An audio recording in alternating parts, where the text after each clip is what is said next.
Bridges are one of the basic Pilates exercises. Sometimes it's called shoulder bridge. But unlike yoga, you don't actually go right up onto your shoulders. So you're going to be laying in this normal Pilates position. You're wide through your shoulder blades. You've got that little arch in your back, and then you're balancing on your tailbone. Now, one of the first things to think about is once you go up into a bridge, your knees are going to have this propensity again to fall open. So think about the inside edges of your feet and your big toes pressing down into the mat, because what this does is it makes you nice and strong through your inner thighs. Now, while you're doing the exercise, keep scanning your body to make sure you've maintained that position.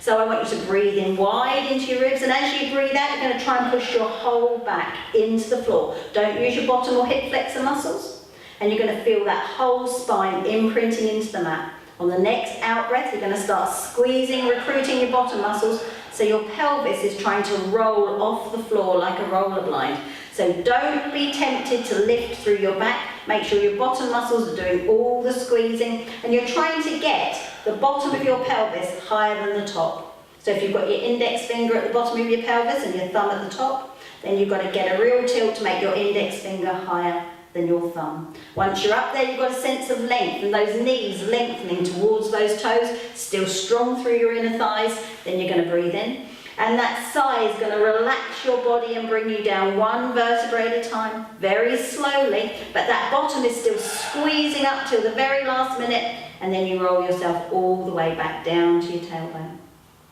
So again, staying in that nice neutral spine position, you're going to sigh, and you're going to try and push your back into the floor from your shoulder blades all the way down to your dimples. Stay long through the back of the neck, so make sure your chin doesn't go up as you do, and then start sucking up your pelvic floor, recruit those bottom muscles, and see if you can roll. You're trying to pluck one vertebrae off the floor at a time.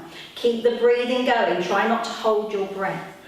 And then again, sigh, deflate. A real sigh will relax your muscles and bring you down one vertebrae at a time, still feeling nice and strong through those inner thighs until you roll yourself all the way down to your tailbone. So you can do this till the cows come home, or you can add on, and this will challenge your glutes. So from there, you're going to push your back into the floor, squeeze your bottom and curl yourself up, again plucking one vertebrae at a time off the floor.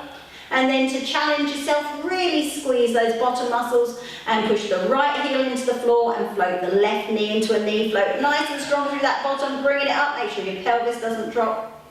And then put that leg back down to the floor. And then relax and take yourself all the way back down to the mat.